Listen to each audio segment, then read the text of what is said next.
Grands Lacs.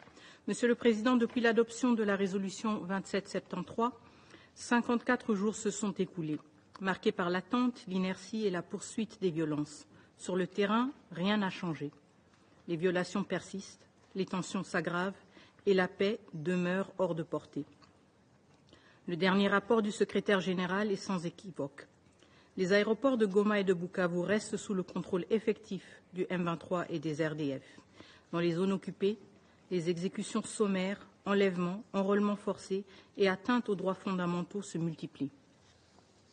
Une dérive plus grave encore s'installe, l'imposition d'un ordre politico-juridique parallèle fondé sur la force au mépris de l'autorité souveraine de l'État congolais.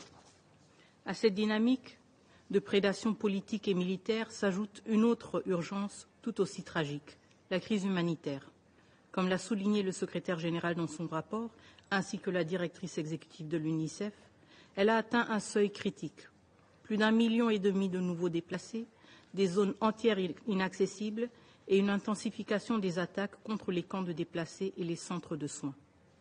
Parallèlement, les coupes budgétaires imposées aux agences humanitaires du système des Nations unies compromettent gravement les capacités d'intervention.